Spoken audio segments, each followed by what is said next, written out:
Hey everybody, welcome back to Your Full Crew. I'm Dawn Zoldi, one of your co-hosts. And I'm Mike Peel, your other co host. We've got a lot of great articles today, including samples coming back from Mars in 2033. U.S. Appeals Court has sided with the FAA on remote ID. There was another BVLOS ARC listening session, so we're going to dive into that. And then we're going to be talking about the CHIPS bill that just came through both the Senate and the House. But first, we're going to introduce our guests. And up first, we have Michael Robbins. Michael, can you give us a little bit about yourself?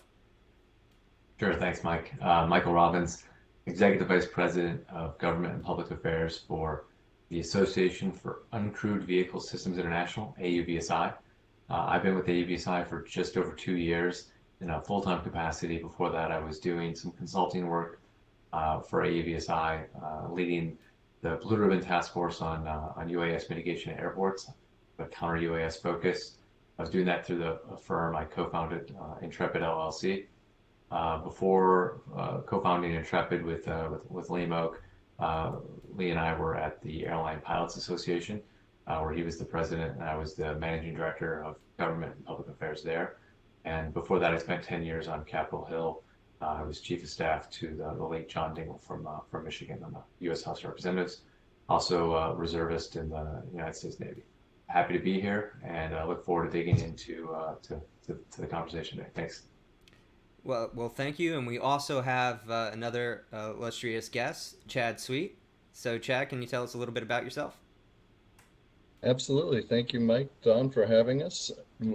My name's Chad, and I'm the CEO and co-founder of ModalAI, where we enable smaller, smarter, and safer drones and robots. We build computing and autopilot platforms in the US, highly sophisticated state-of-the-art technology.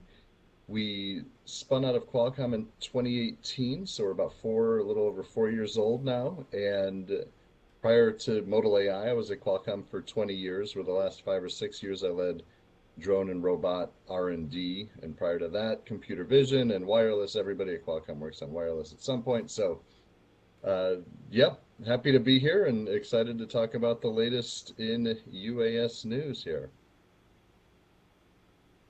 All right, well, incredible backgrounds, both of you. And what we want to do is kick it off with Chad's article. So, Chad, you picked this article. The first mission to return samples from another planet is set to land on Earth in 2033. So we don't get a lot of space talk on here, but it's super important. And frankly, it's important to almost every tech industry space. But this is a little different. Tell us about like what this article says and why you picked it. Yeah, absolutely. There, so it's incredibly ambitious what they're describing in this article, like maybe the most difficult thing ever tried in an unmanned sense and robotic sense. And so it's exciting to see if you work in this industry. It's really exciting to track this sort of thing. And the so what is going on Mars now is they have this Perseverance rover, and what came along with it as a an experimental vehicle was a helicopter called the Ingenuity helicopter. So there's a Perseverance rover and Ingenuity helicopter, and the idea right now is that the Perseverance is going around collecting samples. It's collected 11 what they think are scientifically interesting or scientifically important samples, while the helicopter has been flying around and basically was seeing if it worked, right? Nobody had ever flown a manned or not, or a man-built or a self-propelled vehicle, a winged vehicle of any kind on another planet. And so Mars has a very thin atmosphere, but it does have an atmosphere, so the helicopter could get off the ground. So actually, the project I led at Qualcomm, which built Snapdragon Flight, the Snapdragon Flight is actually the navigation computer on the helicopter. Oh, So wow. we have a little tiny little bit of a connection there, which is really cool. And so that helicopter's flying around collecting imagery, and it's proven that it's really useful for ISR capability, just like unmanned aerial vehicles have proven to be useful for ISR capabilities on the ground, or I'm sorry, on Earth, by ground Earth. And so the Perseverance is going around looking for signs of life, and they've had a ton of success. Perseverance Health is checking out. It's looking really good. So now they've changed their plan. The original plan was to send another rover to go collect samples. Perseverance is doing so well that they think instead of sending a rover, they could actually send 2 helicopters, which would go help the mission be much more quick and efficient because the helicopters can get up in the air, find the samples, potentially move them closer to the rover if they got stuck or maybe dust covered on them or something like, whatever I'm not exactly sure what how they're going to achieve it. Maybe they don't know either at this point, but the helicopters will go out, help. The article mentions there's some robotic arm element on the helicopter, which is really fascinating, right? You have a helicopter on another planet with an arm that's going to go manipulate the situation. And so now you have these 2 helicopters and they'll be trying to help the Perseverance collect those samples. But where things get really interesting then is what they call the Mars Ascent vehicle will be there, which will be the first rocket launched from another planet. That Ascent vehicle goes up and intercepts somehow. It's not clear in the article whether it'll be orbiting Mars, but there'll be another spacecraft that meets that rocket to get the samples. Either it gets the rocket or gets the samples, gets all the way back to Earth, and then sends the samples from that orbiter, or the Earth, what do they call it? Earth return orbiter. That'll send the samples back down to Earth once it gets back in Earth's orbit. So it's a pretty wild ride. I mean, no doubt. I mean, when you think about multi-domain systems, and that's like AUVSI's bread and butter, right? I mean, this is it right here. The only thing I didn't hear was like some kind of subsea or because there's no water that we know of on Mars. Is that right, Chad? I'm just kind of recalling Frozen from water memory. at the poles, I thought. Yeah, I think they have found water now, which is why these experiments are important, is because water, they think, of course, is the key ingredient to life. And so they want to see with these samples if life has existed. I don't know that they think it's there now, but I think they're looking for evidence that it existed at some point with that water. Well, it sounds like they need to stick one of those Nixie, water sampling collectors onto the helicopter to dip it into the water and then bring it up to the orbiter. Wow, that's a wild, as you said, a wild ride. Michael, so AUVSI, you guys are very multimodal, right? This kind of space arena aspect, is that something that you all get involved in as well? Not in a major way, no. I mean, we have so many regulatory challenges, down here on Earth, and largely the air and the ground domains. Not quite so much in the maritime. That has been our primary focus. I don't think there's a tremendous number of regulatory burdens operating on Mars, but maybe we're missing something. There will be regulation on Mars. Yeah, exactly. You know what? I'm sure. There. I was going to say, I'm sure someone's going to figure out some regulations for Mars, but in the meantime, Michael, to your point, there is absolutely plenty on Earth to keep us busy, right? If challenges exist on Mars, then AVSI will be there to help. So Mike, unless you have thoughts, I'm thinking this could be a good segue to some of those regulatory challenges right here on Earth. Oh, yeah. And so Michael brought us up a great article. Let me just pop that up for us. All right, so Michael, over to you. Yeah. My friend Dave Shepardson wrote this quick hit story from Reuters, but that story was just about the U.S. Circuit Court decision upholding a challenge to the FAA's remote identification rule. And as most of you probably know, in December of 2020, the FAA issued its very long-awaited final rule on remote identification after a multi-year, I think it was about a 4-year process. And that was a very deliberative process, more than 50,000 public comments during the notice of proposed rulemaking that the FAA had to read and adjudicate. And when the final rule came out, industry by and large was pleased with the rule. And while no rule is typically perfect in its first iteration, it helped move the industry forward in a very meaningful way. And for any of your listeners that aren't familiar with remote ID, it's essentially a digital license plate for drones. It's a way for trusted authorities to be able to connect with the drone through a broadcast connection, so Bluetooth, Wi-Fi, and be able to ascertain from encrypted data, who's operating that drone, whether they're authorized to be there, geolocate the operator if necessary. And that's not information that's open to anybody. It's just like your Wi-Fi or Bluetooth. You might be able to see it, but you're not going to be able to actually access the data unless you have access to it. So it's going to be limited to people that have particular training in law enforcement and such.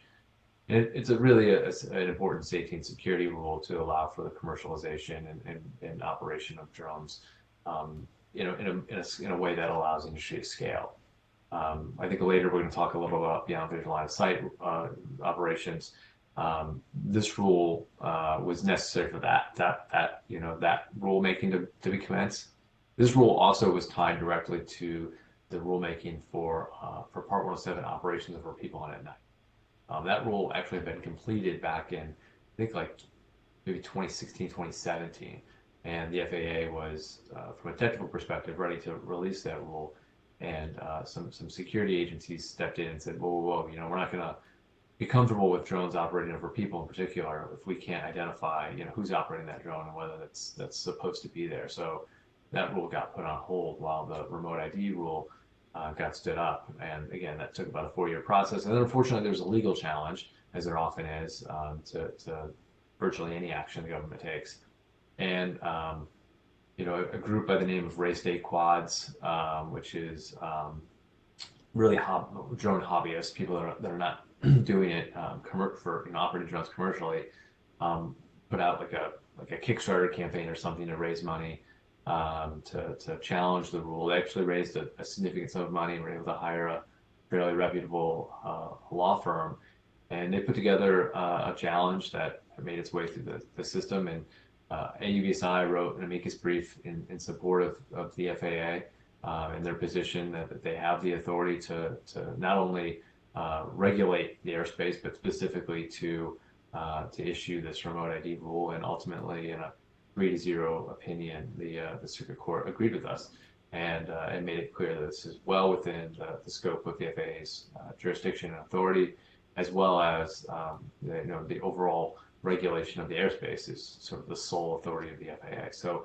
it was a very big win for industry when that court decision came out on Friday. We're feeling like it was obviously the right decision to make. And had it gone the other way, I think it would have set industry back in a very meaningful way. We would have sort of been figuring out what's next, and probably going to Congress to give the FAA the explicit authority to issue the remote ID rule. Something we thought would have been superfluous, but ultimately not necessary, as the court agreed with us. So, yeah. Yeah. So, Mike, I don't know if you want to touch on it first. You want me to kind of go with this, but yeah, you know what? I'm going to read just 2 comments from the chat. So we got Lauren saying good morning to everyone, and Tony Drummond, great breakdown on the background behind this case. But I'll let you take the lead here, Dawn. I know there's a lot of Fourth Amendment stuff that was brought up in Jonathan Ruprecht's lawsuit with Race Day Quads that you could probably provide some direct insight into, given your background. Yeah, absolutely. And of course, we want to get Chad's take too. But, the interesting thing about this was, Tyler, as you said, Race Day Quads, their first person view FPV pilot group, company, commercial enterprise that he has. But you're right, a lot of the pilots were hobby pilots. And their big concern, really from that group was that if you don't have remote ID either baked into the drone or attached as the module, that you'd be relegated to flying in one of these federally recognized identification areas or FRIAs. But interestingly enough, as we both know, Michael, that the lawsuit didn't really focus on that. It focused quite a bit on the Fourth Amendment, a right of citizens to be free from unreasonable searches and seizures by the government. And, kind of the position being that, the remote ID rule enables law enforcement and security agencies to persistently track drone pilots and drones in the national airspace in a way that could possibly violate the Fourth Amendment. And then, they raised a number of very nuanced procedural challenges, quite frankly. The only one that I think is I think interesting from a general standpoint, because I think it would have broader implications to all federal agencies, is the challenge that some ex parte or off the record conversations between the FAA and a number of different groups during the pendency of the rule somehow materially and harmfully affected the outcome without public notice. In other words, these meetings were happening and those weren't put on the record, and the public never had an opportunity to know about them or also comment on them. Like you said, Michael, the court shot down all these arguments. One thing I want to highlight, though, that I think, again, this is very nuanced. I don't think a lot of people appreciate this. This was a facial challenge of a regulation. This was not, Tyler Brennan or somebody else flying a drone when the cops intercepted something and then some action was taken against them, and then Tyler or whoever said, hey, you just violated my privacy rights under the Fourth Amendment. This was on its face, this regulation violates that. And so, that's a tougher, that's a tougher road to or a mountain to climb, quite frankly. And the court noted that and said, look, we could look at every possible hypothetical. We're not going to. On its face, we don't see persistent tracking here. We're going to assume law enforcement is going to follow the law, follow the Constitution, get a warrant when they're supposed to have one. And, but maybe someday there's going to be some case that this issue could be raised, and we're going to leave that door open. So, this wasn't, so the rule itself was found to be facially valid, which is key. I think the door is open a crack for an as-applied challenge in the right case, if there is one, and I hope there's not, because I hope law enforcement and the people that execute and implement this rule do it in a legally correct way. I think and I'll say the word challenge, I think the challenge here, or the opportunity to excel here, is to flesh out what that looks like under the Fourth Amendment, because I think when it comes to drones, there's been some ambiguity on, what is a reasonable expectation, what is not. And the court gave a little bit of a hint here, but it's just, again, it's not binding on other cases. Just really, really interesting case. And, Chad, I'd love to get your thoughts on this. Well, I'd also like to get Chad's thoughts from the manufacturing side, Well, yeah, because how much does remote ID even matter, in the way that you're thinking about drones? Well, I mean, I think that the first challenge has been from the manufacturing side is what do you actually need to build? Right. There's a rule that you need to build something, but it's not actually been that well defined. And I think they've clarified that a bit, and it was supposed to be ready in 2 months from now, I think but they've pushed it back another year, which I think is incredibly helpful, because I don't think it has been laid out exactly what needs to be built. There's a Wi-Fi version, there's a Bluetooth version, there's an app, but who's doing interop and what are the protocols and so forth have been only kind of loosely defined. Hey, Chad, can I jump in and ask Michael, because my understanding is, unless something's happened, I don't think the OEM, the manufacturer compliance date, which is September 2022, has that been pushed back officially? It has not officially been pushed back, and there's not been a published means of compliance yet. It's something we actually raised with the FAA, I think as recently as last week. Yeah, so it's not been pushed back. Oh, okay. Then I don't. No, so people are out there scratching their heads, what's our means of compliance? What are the standards to which we are supposed to build in 45 days? Yeah, so it's worse than I thought, I suppose, from the manufacturing perspective. Yeah, Chad, it's the drone pilots, the people buying the drones that are supposed to be compliant and be buying either the modules or the compliant drones by next year. So there were the two kind of staggered compliance dates. I see. Yeah. Yeah, doesn't that leave a giant valley though? Where? Yeah, yes. Well, and we're to Chad's point, and he makes technology. He's been doing this for more than 20 years. Where is this technology? Yeah. Right. And Michael, maybe back to you for a second. The court, in their opinion, they're talking about, an app or something People can just, use, well, where is, I'm not aware of anything that exists yet. I know that there are ongoing conversations between the FAA and some AUVSI members about that. I'm not at liberty to get into that into specifics. Sure. But I know that progress is being made, but unfortunately, like a lot of challenges with the FAA, it's slower than industry would like to see, and it's leaving a lot of unanswered questions. And I would say at this point, given the impending date, a fair amount of anxiety among industry, given the date. I think that there is at least a somewhat of a likelihood that the date may get pushed back, just given where we're at right now. Clearly, the ongoing litigation and the threat of the entire rule being vacated may have had some sort of an impact. I can't speak to that specifically. I know some people certainly, sort of theorize that maybe the FAA was holding off until after the decision was made to issue the means of compliance. So, now that decision was made on Friday, we'll maybe hope to see something in the near future. As I said last week, we did communicate with the FAA about this again. Yeah. And fun fact, everybody, you heard it here. There's actually an appeal process. So, has the fat lady sung ? Under Rule 40 of the Civil Rules for the District Court of the District Court of Appeals for DC, 45 days from the date of that opinion, there is a window where race day quads could request a rehearing. Now they'd have to justify that. I understand those are rarely granted. Option B is that's denied. They can go direct, request certiorari to the United States Supreme Court. That's pretty high speed. I don't know that they would do that.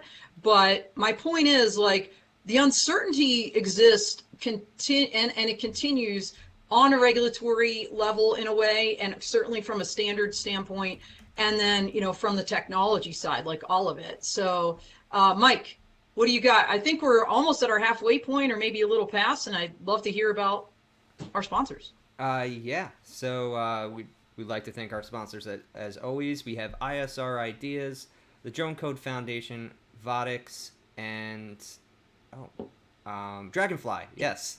There they are. Perfect timing. Perfect timing for popping up. I'd also like to remind anybody, if you enjoy what you're viewing today, please smash the like button, subscribe, and hit the notifications on YouTube, or go to fullcrew.io and subscribe there so you'll never miss an episode. So the next thing up actually is from Dawn, and it kind of continues what we're talking about here. So the second session for the BVLOS ARC public listening session happened on YouTube, and so what was actually discussed, Dawn? Man, there were a lot of things discussed. Before we get into great detail on that, I want to give props to the FAA here, right? So here we've got the Beyond Visual Line of Sight Aviation Rulemaking Committee. They selected a number of folks from industry and all over the place. They took about a year, pushed out a report, 400 plus pages long, with a bunch of recommendations. The FAA is deliberating on that, and as they're looking to put out a notice of public rulemaking, we hope, they're actually going back to the public before there's even an NPRM, right, notice of public rulemaking, and saying, hey, just based on the report, what are your thoughts? And by the way, here, these are two FAA professionals. We've got Jay Merkel and his colleague here that led these efforts. So props to the FAA, and I love the transparency here. And frankly, even though the Administrative Procedures Act, in the case of race day quads, became clear, there is no requirement, it's okay to have off the record conversations. Why do it? And if you do, just put them on the record. This is a beautiful example of what should be. And so hearts to the FAA, love this. Okay, so what is happening here? Last Wednesday, I'm just telling you guys, if you didn't listen to it, you should go back and listen. It's like the pitchforks were out, everybody. So you had two camps, if you will, right? We're talking about sides in the race day quad case, but for beyond visual line of sight, the law enforcement crowd was loving they're loving it. They're like, absolutely. Look, we've been doing this with the integration pilot program, tactical BVLOS. We got approvals. Chula Vista PD is also in the Beyond program. I think they said over 15,000 public safety flights. We've proven the concept. Let's get going. What are we waiting for? And then on the other hand, you had two key groups. I'm going to say really a group, and then like a lone wolf, I'll call him, the lone dawn, the lone weather dawn. So you had like the balloon people and the balloon industry, right? The lighter than air crowd was like, hold on a minute, what about us? Because they were like, you never really thought about us. We're flying routinely below, 500 feet above ground level. And the whole recommendation for right-of-way rules and to modify those that others, that the drones have the right of way, at those low altitudes, and others have to get out of their way. The balloon people are like, we can't. We literally have like a flame, and it takes us like 15 minutes to turn this thing. So people will die. Like, this is a problem. Like, we need to really seriously reconsider this. And they were making points, honestly, I never thought about, and I thought they were very solid. That's just my personal opinion. Don Vershoff from True Weather Solutions, the weather guy, he's like, hey, everybody, can we talk about weather? Because nobody's really talking about weather, and it's a really big deal, especially below, the low altitude, as Don calls it, the kind of desert, the data desert of, what is the weather, at that level, which is going to be so critical for routinized and scalable and regular BVLOS operations. And so what Don posited was, hey, let's make this real. Okay, let's make this whether a required component of beyond visual line of sight in your rule, not just a nice do. And by the way, this is a little article I wrote about Don, True Weather, Grand Sky, North Dakota, and Meteodrone, a Swiss company. The Swiss company is Meteomatics. They have a Meteodrone that's a flying weather lab. They're launching the first statewide low altitude weather system in Grand Forks, North Dakota, here in October. So really exciting news there. But the point is, sensors must be everywhere. And this is a big deal. We have to start talking about this now and taking it seriously, not just in North Dakota. So let's go to Chad first. What are your thoughts on this, Chad? Because, beyond visual line of sight and this upcoming rule, we hope, is a big deal. And people are raising pretty great concerns. Yeah, absolutely. I think of folks have been looking for this kind of guidance, I think, for 7 or 8 years since the FAA said, hey, we're going to regulate these unmanned aerial vehicles. We're going to regulate them under 400 feet, which was thought previously to be maybe unregulated, back to the previous article, you couldn't really regulate it and so forth. And so, yeah, I think from a moving industry forward, absolutely critical to start to put guidelines around. This is what you need to do if you want to do these types of operations. This has been proven successful. It's been proven reliable and safe. And so the balloon thing is interesting. Actually, out my backyard every night, the balloons go, and we're in San Diego. There's a big balloon area in Northern County, San Diego. And so I see it, and I fly drones, and I've always, because I'm a Part 107 pilot, I've actually always just brought it down whenever the balloons go by. But I'd say the good news on that is, like, they're very visible. It's going to be hard to be caught by surprise. They're visible and slow moving, so it's going to be hard to be caught by surprise that a drone is there. And I think they're going to have to amend it that, that if there is a balloon there, you're going to have to take appropriate caution. But it is an interesting insight, and I'm glad there's smart people thinking about these things. Yeah, and I love they're having the opportunity to do it before pen goes to paper, even on the notice of public rulemaking. What do you think, Michael? Michael, is this something new? I don't recall, and maybe because it was like just earlier, that these kind of public listening sessions were occurring with the remote ID rule. Is this something new? Yeah, I don't remember specific public listening sessions on remote ID, but I could, it would have been a while ago, and I might just be forgetting.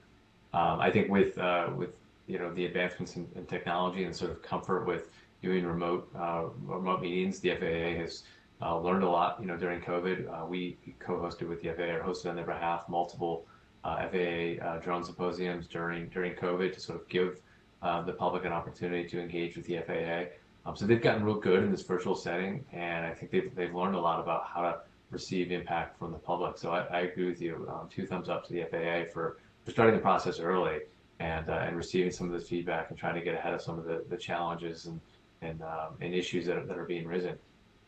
With respect to the weather balloon issue specifically, I don't remember that coming up specifically during the BVLOS ARC process with respect to balloons.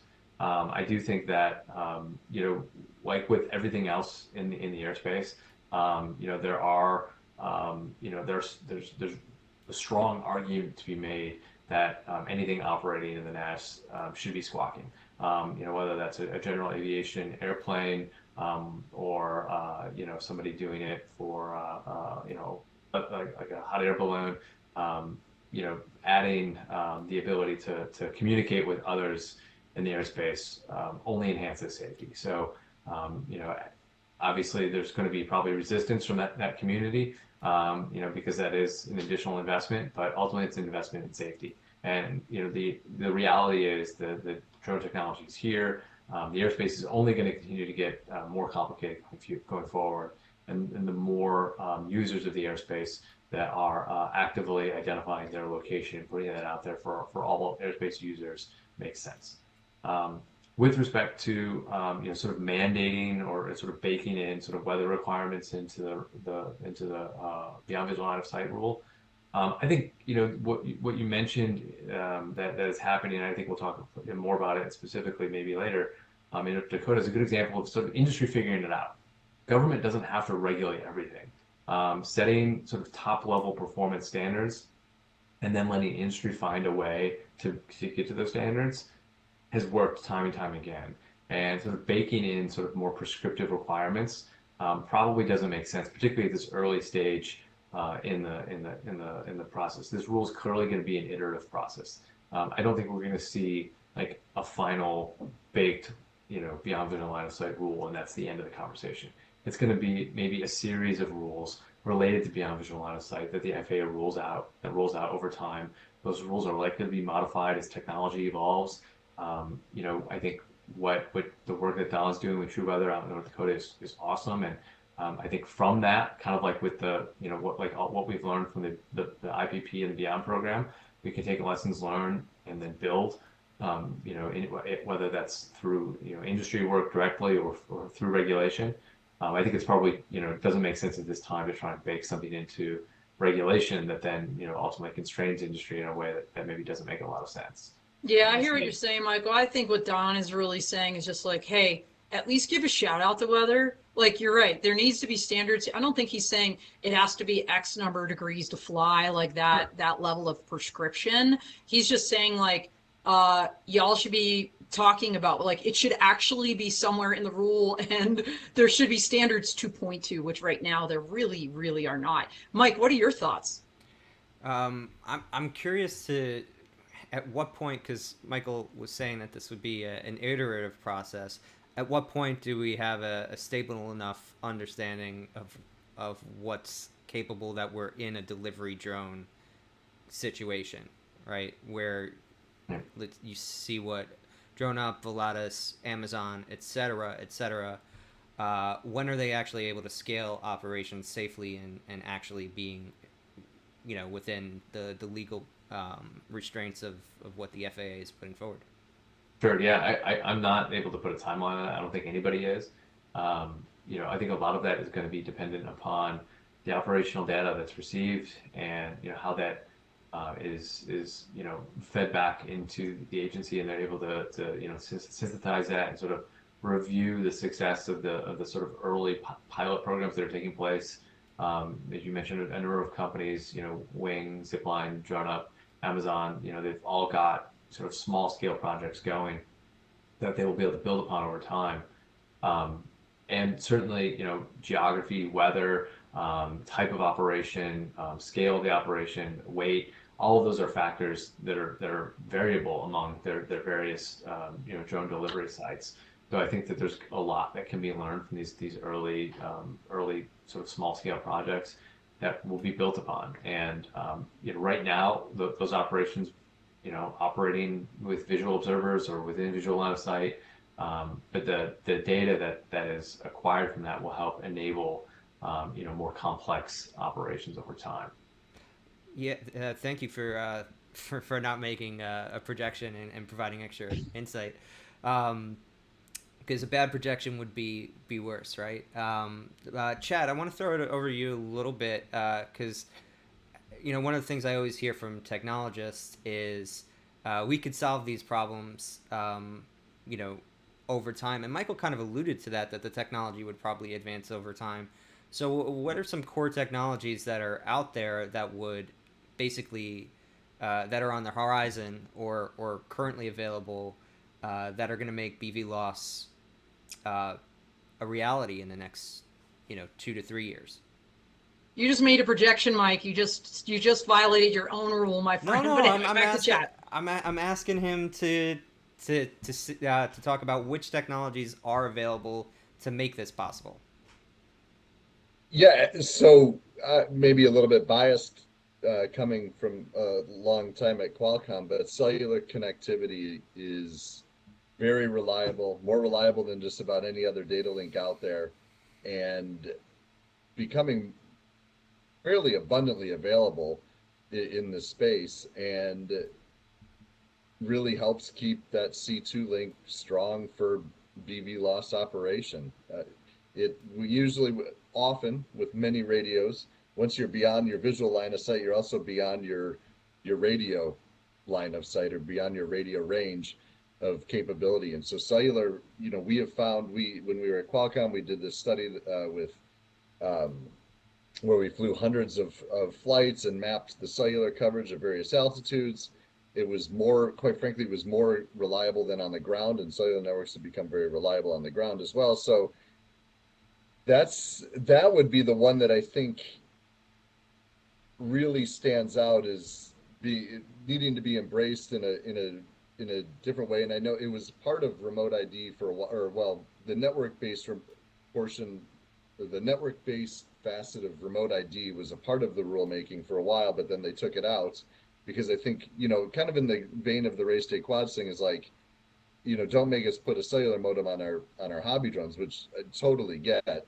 But for this BVLOS situation, where your only other option would be a satellite link, and satellite links are huge and heavy and super low data rate, and so I don't think you have that many great options I think you need to maintain connectivity with the vehicle especially once it's beyond your visual line of sight. That's actually probably a lot of people can fly without without any visual feedback, and when it's in line of sight. Now it goes out beyond line of sight. I think you really need some way to know where the thing's going and what's going on, and if there's problems occurred and so forth. So I think that the ability to keep constantly connected is really going to be a core part of what enables beyond visual line of sight.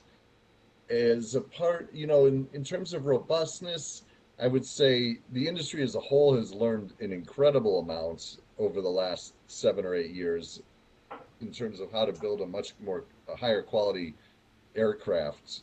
Back when it got started, things, there were GPS flyaways and there were all sorts of unreliable aspects of it, and that has radically improved. And so that's where I think the folks like the Chula Vista PD and the folks that are able to do this and record and do the flight logs and feedback, like, look, we've done this 100 times in a row, 200 times in a row, 300 times in a row with no real significant issues. That's going to be a big part of it as well. Just from, maybe that's not a true technology aspect of it, but it's like this is the type of thing that has to happen. Well, thanks for bringing us up to speed on the tech side, and it's interesting because I've actually not heard a lot of talk about connectivity, but it seems kind of fundamental to the whole thing actually working. It's funny how the less like excitable stuff doesn't get covered enough. So thanks for bringing some light to that. I want to bring highlight comment from the chat. We got Chris Wedgeworth, who's a super fan. The app for remote ID should be for the proper authorities and not the general public. So he didn't put a period or an exclamation point on there, but I could hear it. So thanks, Chris, for commenting. We enjoy getting feedback. So if anybody else wants to comment, please do. All right. Last article up is. So the House passes a bill to subsidize U.S.-made semiconductor chips in win for Biden.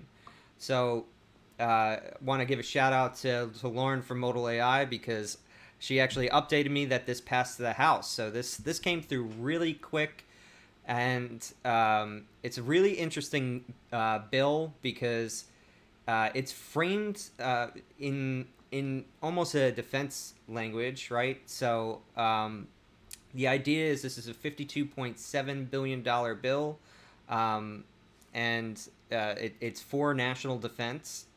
And it also prohibits the recipients of federal incentive funds from expanding or building new manufacturing capacity for certain advanced semiconductors in specific countries that present a national security threat to the United States. So this is very clear that we're not just giving money out to strengthen the chain with what I'm assuming is China or other perceived threats. But on the other side of that, we're also only giving $500 million to establishing other international chains. So this seems to be very, very domestic focused if only 1% is going to building other international alternatives.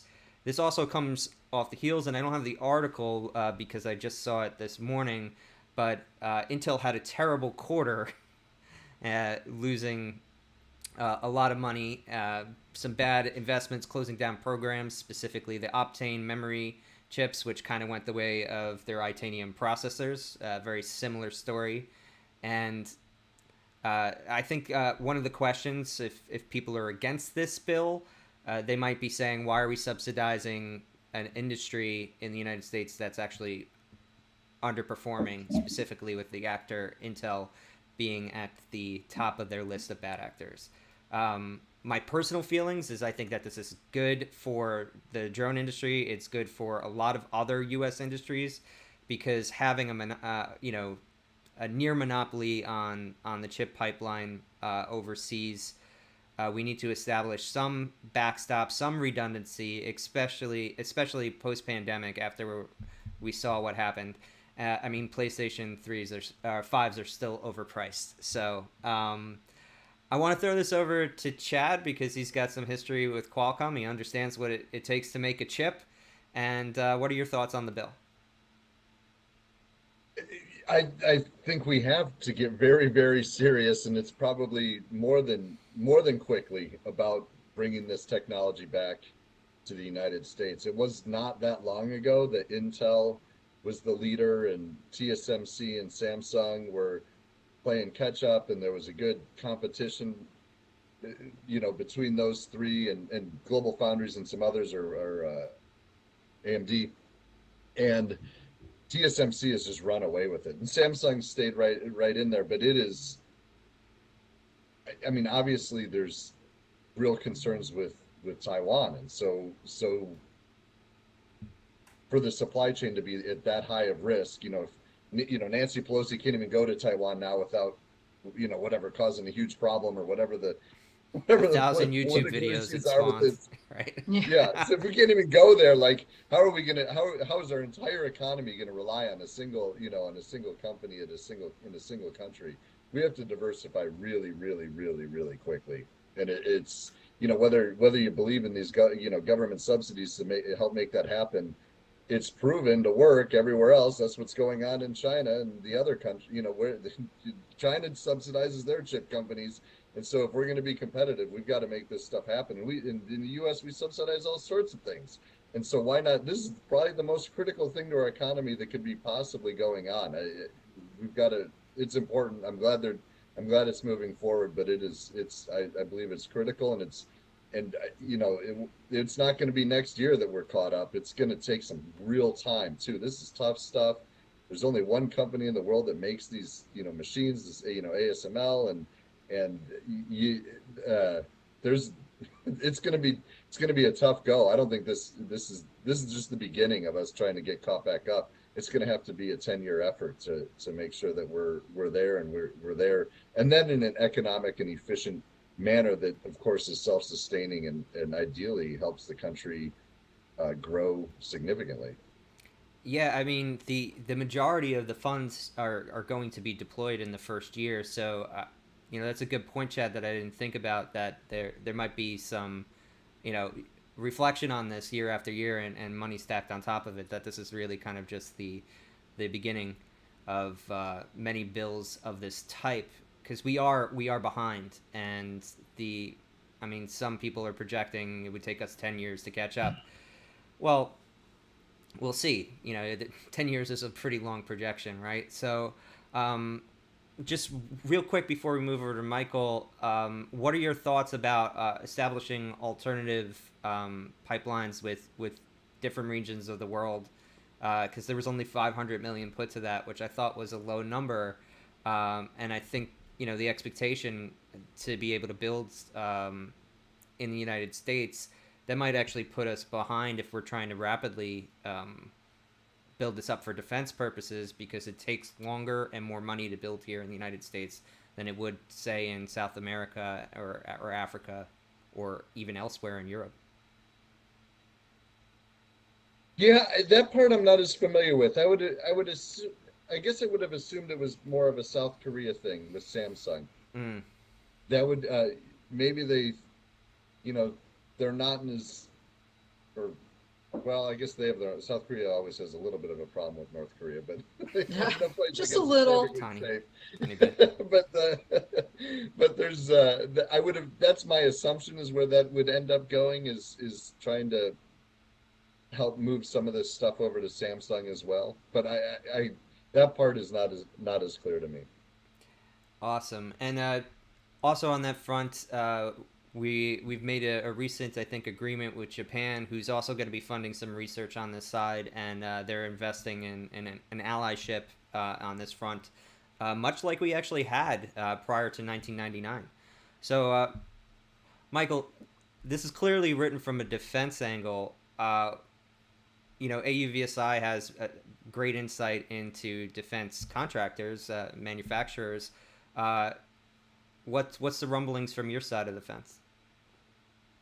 Yeah, I mean, so first and foremost, I think this bill really was envisioned to level the playing field for the United States. The word subsidy gets thrown around a lot, and perhaps in some ways it's a fair term, but to Chad's point, other countries, particularly China, have been subsidizing their industries to the detriment of U.S. manufacturing for a long time, and we've seen that in a number of industries, whether it's semiconductors or solar panels or drones.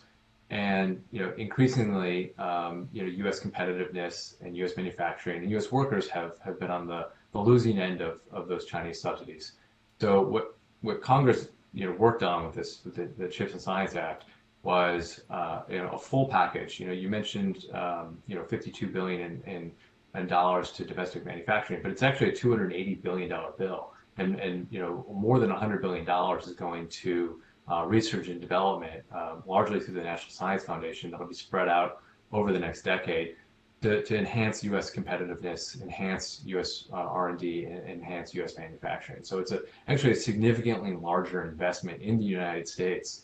And while all of that is geared primarily towards semiconductors and sort of generating the next evolution of semiconductors, that's going to have direct impact on the drone industry, on the automated cars and trucks that are on our roads, really across all domains of uncrewed systems technology. So the impact of this bill, both for the commercial and defense sector, really can't be understated. And I think you just look at some of this bill's biggest champions. They include Lockheed Martin and Airbus and Boeing and General Dynamics and Huntington Ingalls, and a lot of big defense companies that have struggled with their supply chain over the last couple of years. And there's sort of a sort of running joke this last week on Twitter, as a lot of these big companies had their earnings calls. What are their two big shortages? Chips, or supply chain challenges altogether, and workers. And skilled labor is another significant deficiency in the United States. And again, some of the funds in this bill will be helping to remedy that by helping to train next generation of workers, invest in opportunities for the workers. There's no point in training people if there's no opportunity from the work. So by creating a manufacturing base in this industry, which the U.S. currently is very deficient in, it creates an entirely new opportunity for people to train up and to learn new set of skills and have good paying jobs that help the industrial backbone of this country, both for commercial and defense. So this is a very significant investment. It's funny, I chuckled a little bit, Mike, when you said this all happened very quick. It happened very quick, but it happened very slow, because this bill was originally written in its first form, I think, almost 4 years ago. And has gone through, it failed, didn't pass out of the last Congress. It did make it through this Congress, and when it finalized, it did get through the Senate and the House, very quickly at the end. But it was a very slow process getting to that point, as a lot of big things are. And I think at some point we'll look back on this bill and say, wow, this was a real turning point for the U.S., where we took a meaningful step towards investing in our own future and our own national security. And I hope this isn't the end of the conversation. I mean, the worst thing that would happen is if Congress says, well, we did our job, we did this one thing, and we're now done investing in sort of in technology, in manufacturing. This hopefully is the beginning of what becomes a trend of the United States government looking out in the future and finding areas where we are weak and where we do need to invest to enhance our national security and our global competitiveness. Yeah, what I was going to say is I think what happened, obviously, between then and now, Michael, right? Russia invaded Ukraine, and I think, and then you see all of these things in the South China Sea, and kind of the shows of force, and like flexing military muscle, and, geopolitically, there's just a lot going on. And I know that, there's a parallel here to some of those, the fiscal year 20 NDAA, right? And the prohibition for the DoD to purchase drones made with Chinese drones are made with Chinese components, and people, kick and scream and say, oh, look, country of origin bans, why are we doing these things? But the reality is, like, there are countries that are very problematic, okay, from a national security standpoint. And, Russia's one of them, China's another, North Korea, Iran, right? There's just got to be some red lines. And until you can be self-sufficient and not have to rely on countries that are threatened by those countries or those countries themselves, then, your national security, your entire economy is at risk. And so I love, Michael, what you said, that this bill, there's a couple things about this bill that I love. Number one, it's bipartisan. Okay. So just like the Chinese drone issue, this was not like one party or the other. Like in a completely toxic political environment, both sides locked arms and said, this is a problem. Houston, we have a problem. Let's do something about it. And they're doing that here. The second thing I love is the two-pronged focus, not just on building the technology, but building the workforce that needs to exist for that technology. And so lots to be said here, but, I think both of you in one way or another said, kind of better later than never, I guess. But, I hope it's not too late, because, you see these things like Mike and Chad said, this kind of 10-year horizon.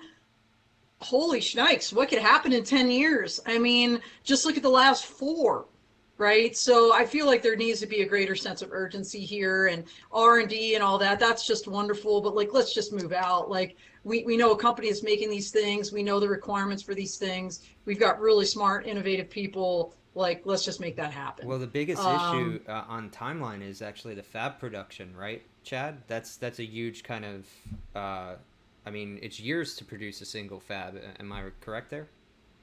4 or 5 years, and Wow. obviously it costs billions of dollars, but of course this money helps with the cost. But then there's also the know-how, the skilled labor, and really if you're not on the leading edge, and not only that, the hard part is you're not trying to intersect, today's 3 nano, TSMC and Samsung are pushing on this 3 nanometer technology now, and they're press releasing, and chip wins and all this and that. But that's not 5 years from now. The 3 nanometer will be old news 5 years from now. So you're not trying to get to 3 nanometer in 5 years. You're trying to get smaller than that or better than that. And then that's the part that's going to take 10 years on this, and a lot. I mean, not to sound pessimistic, but probably a lot more money is you're not trying to get to today. You're trying to get to 5 years, Yeah, 10 to years tomorrow. from now. Yeah, you're almost Yeah, accepting the near term. I don't want to call it a loss, but that we're not going to be top of market, just because we threw 52 billion, and actually even in Michael's words, over 200 over the course of time. But it's the investment. It's also the change in mindset. I think that's super important. You're also, I tried to mention some detracting views so I could provide some balance, but in general, I think this actually brings a lot of people who are in separate tents under the same one. And even from a free market fundamentalist standpoint, you could argue to that person, and I think they might be accepting of the idea, that the pandemic proved we have to have alternative sources, or else your free market means nothing because you can't get what you need to sell it.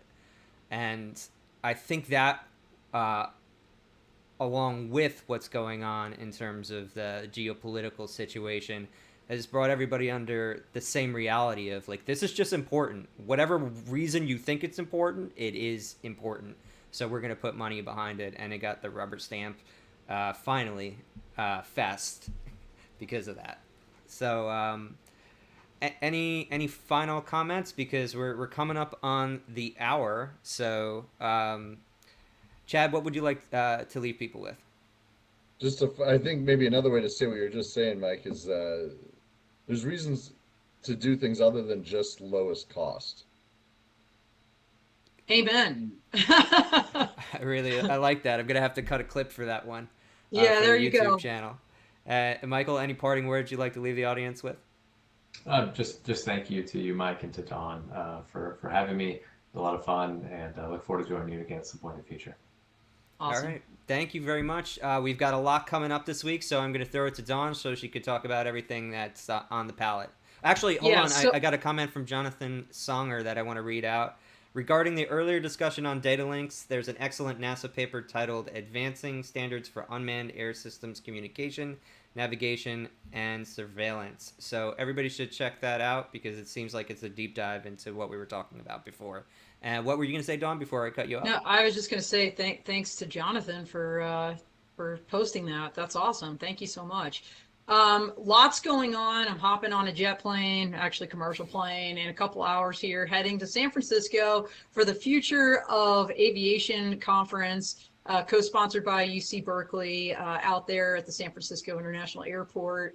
So tomorrow I'm going to be live from there, actually on Twitter Spaces with full crew, with Yolanka Wolf from the Community Air Mobility Initiative and Adam Cohen from Berkeley. Wednesday, I'll be in my hotel room praying that the Wi-Fi works when we have Skydio on the Dawn of Drones. Anna Wiesenthal Birch, the VP of People Operations, as we kick off Developing Industry Leaders Month, which just ties into some of the things we talked about, that need for a robust workforce in the future. And then on Thursday, we're going to do a short clubhouse live with lots of random people at that mobility conference on Thursday in the Drone Law Connections. Next week, same time, same place. On your full crew, we've got Danielle McLean, not only from the Vertical Flight Society, but also her own nonprofit called High Sky, and Rohi Kashi, the CTO and co-founder of Elsight. When you think about connectivity solutions, Elsight's on the tip of the spear with that. And then next Tuesday, we're doing the full tilt, so the tech industry leadership talks. Oh my gosh, we have Miss Hui Tran from NASA, the director of aeronautical research for the Ames Research Institute there. So really excited to be speaking with Hui about leadership. So that's the upcoming lineup in the next week and a half, Mike. Well, thank you, Dawn. I'm really excited for everything that's coming up. I want to thank our guests again for joining us. I want to thank our sponsors, Vodix, Dragonfly, ISR Ideas, and the Drone Code Foundation. We appreciate your sponsorship, and I also want to thank the audience for chiming in today and participating in the chat. We always love it when you drop that knowledge on us. I think we have one of the most intelligent audiences out there. So thank you so much for your contribution, and we're out here. Out here.